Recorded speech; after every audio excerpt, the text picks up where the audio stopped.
How could this be interpreted in the lens of astrotheology?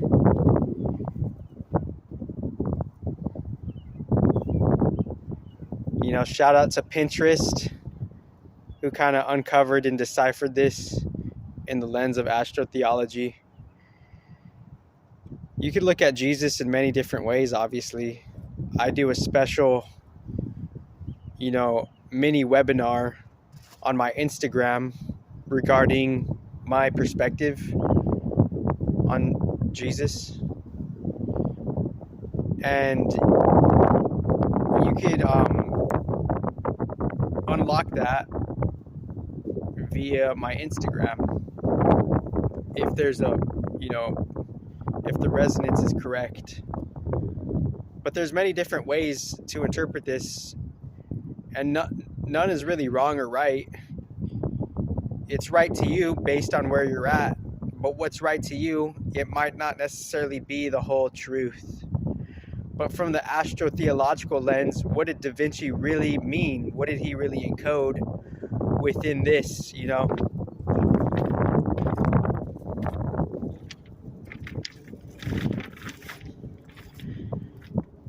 And from the astrotheological lens, thanks to a Pinterest meme and the summaries underneath the Pinterest meme that have been researched before 2012, respectively, the 12 disciples are the constellations themselves. And the constellations is just a framework of how time and space is relevant to the plane on Earth.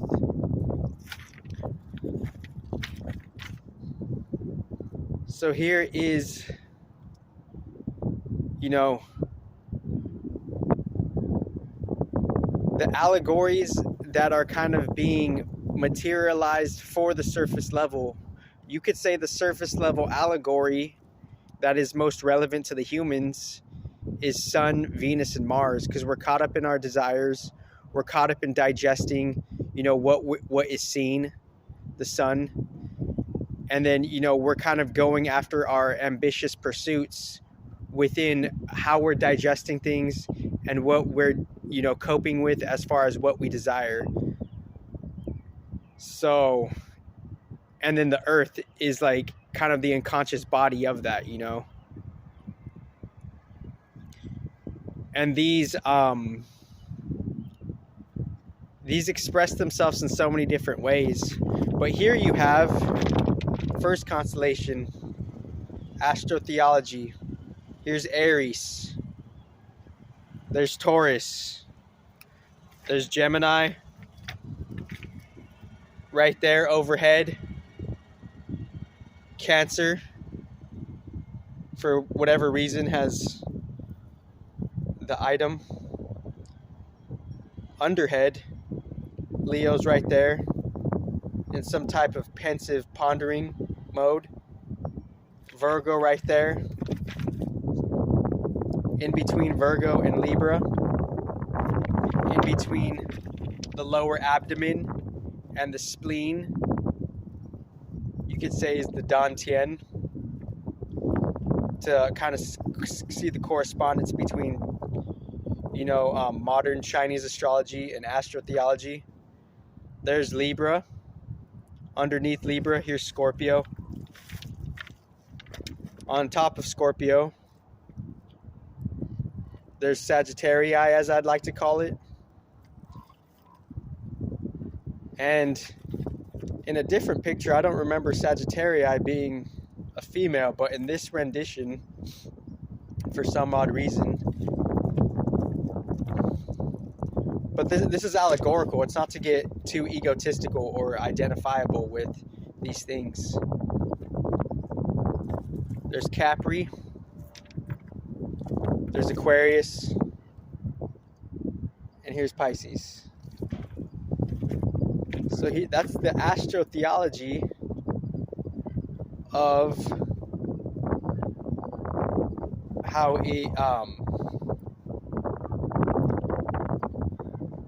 how we're kind of just moving through this system.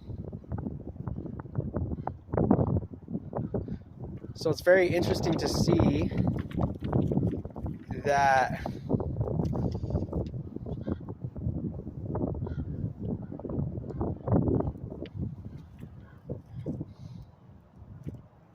this is the first time I'm seeing Sagittarii being the female, because in the older pictures, I remember it being a male, but that's not really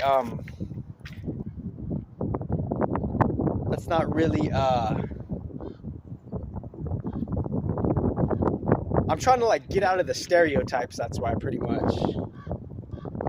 So I just wanted to, I just thought this was really interesting, and just seeing how we're kind of like, how this system is kind of like an underlying theme within, you know, how we're living with this as a calendar. And as we're living this with the calendar,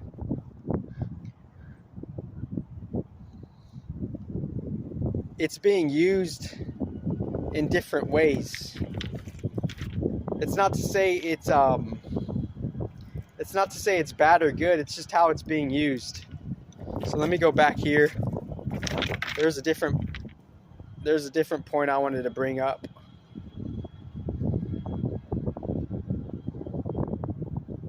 But yeah, just kind of like pondering with this, you know. Look at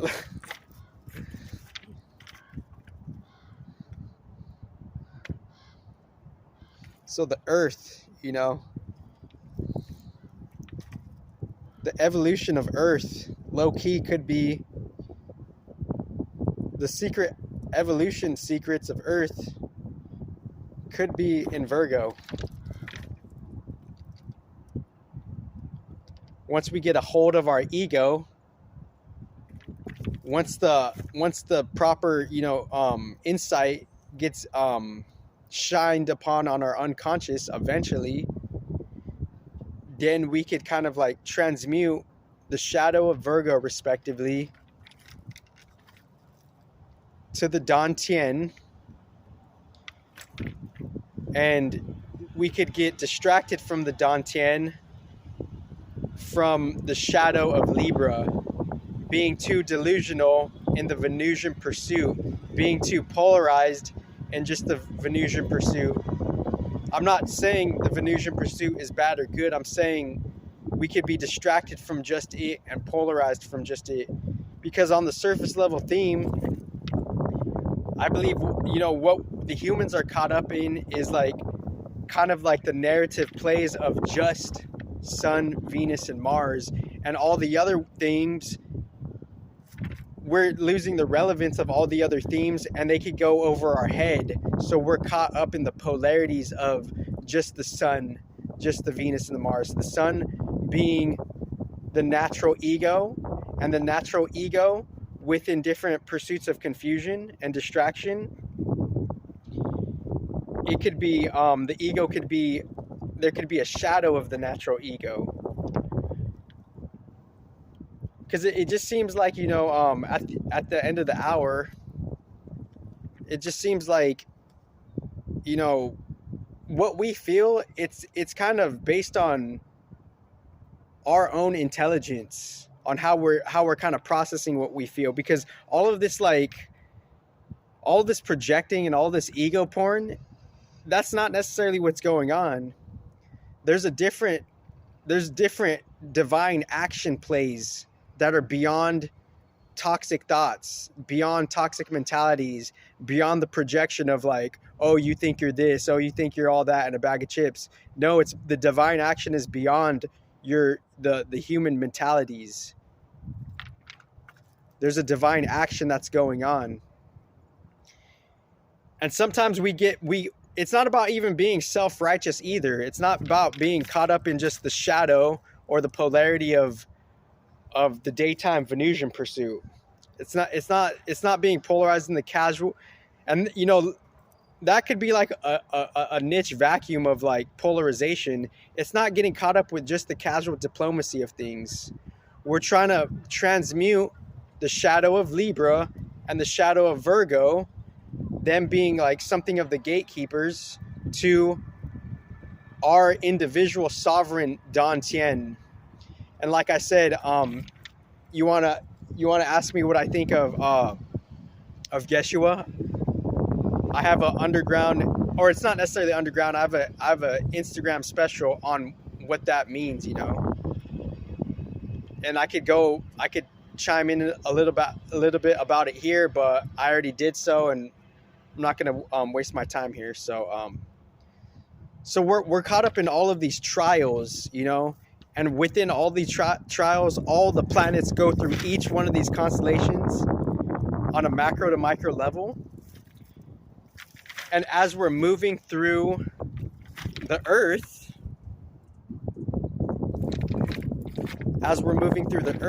Virgo, Taurus, and Cap,